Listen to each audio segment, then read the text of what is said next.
शक्ति भैया जब से हम आए हैं हमारे परिचय मेरे सारे लोग हमें बौखल बौखल कह रहे हैं। बौखल का मतलब हमारे उत्तर प्रदेश में होता है कम दिमाग का।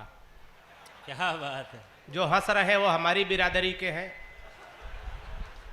हमारी कविता में आपको दिमाग बिल्कुल नहीं लगाना है दीपक भाई, बिल्कुल, क्योंकि हमारे खुदा इतना दिमाग नहीं कि हम कविता में लगाएं। क्या बात। हमारी कविता बिल्कुल तुरंत लगाओ, तुरंत आराम, बिल्कुल झंडूबा में एक बार तालियां बजा के आदेशित करो, बिल्कुल 20-20 में निपटाऊंगा, ज्यादा देर तक आपकी खोपड़ी नहीं कहूंगा। शक्ति सिंह जी जब हम घर से चले, हमारे घर में भी सब साल्टे चलता, हम घर से चले तो हमारी पत्नी ने कहा जान कहां जा रहे हो, तो हमने कहा 20 वर्षों के वैवाहिक जीवन काल में पहली बार जान कह रही हो, अच्छा लग रहा है। पत्नी ने कहा जल्दी में हो, जानवर कहने में लंबा हो जाता है।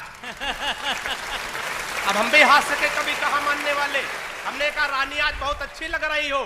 पत्नी ने कहा कि 20 वर्षों के वैवाहिक जीवन काल में पहली बार रानी कह रहे हो, अच्छा लग रहा। हमने कहा हम भी जल्दी में हैं, नौकरानी कहने में भी लंबा हो जाता है। तो एक बार जोरदार तालियां बजाकर आदेशित करिए। देखिए कवि सम्मेलन में 3 लोगों की जिम्मेदारी होती, एक तो संचालक जो दीपक भाई बहुत अच्छे संचालक है, दूसरे कवि जो सबसे अच्छे कवि हैं हमको छोड़ करके, तीसरे सबसे बड़ी जिम्मेदारी श्रोताओं की होती। अगर एक की जिम्मेदारी कम हुई तो कवि सम्मेलन जमने वाला नहीं।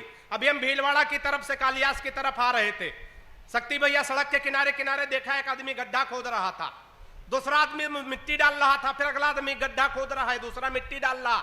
हम रुक गए, हमने कहा भाई साहब कौन सा कार्यक्रम चल रहा। एक आदमी गड्ढा खोद रहा, दूसरा मिट्टी डाल रहा, मतलब कोई नहीं। उसने कहा तुम वो बौखल नहीं समझोगे, ये वन विभाग की तरफ से वृक्षारोपण का कार्यक्रम चल रहा। इसमें 3 लोगों की ड्यूटी लगाई गई थी, एक आदमी गड्ढा खोदेगा, दूसरा पेड़ रखेगा, तीसरा मिट्टी डालेगा। जो पेड़ रखने वाला है छुट्टी पर है, हम लोग अपना काम कर रहे हैं। तो आप लोग पेड़ रखने वाले एक बार हाथ उठा के जरा तालियां बजा के आदेशित करिए।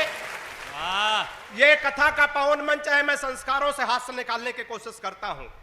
संस्कारों से हास्य। हमारी जब शादी तय हुई अशोक भैया, मैं अपनी पत्नी को देखने गया तो कन्या पक्ष से प्रस्ताव रखा गया, लड़का कवि है, हम जिसका जिसका परिचय कराएंगे लड़के को कविता में प्रणाम करना है। मैं एक छंद से शुरुआत करता हूं।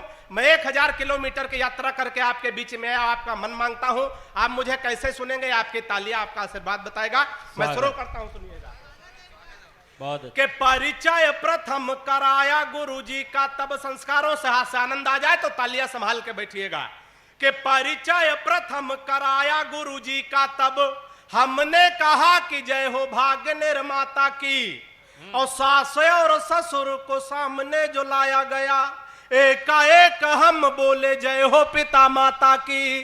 के परिचय तीसरा कराया जब साले का, तो हमने कहा कि जय हो पत्नी के भ्राता की। चौथी पंक्ति पहुंच जाए तो दोनों हाथ हवा में लहरा के तालियों का महोत्सव का ना आनंद लेना। के परिचय तीसरा कराया जब साले का, तो हमने कहा कि जय हो पत्नी के भ्राता की। और बिटिया दिखा के बोले गऊ जैसी बेटी मेरी, हमने कहा कि जय बोलो गऊ माता। तालियां बढ़िया से आनी।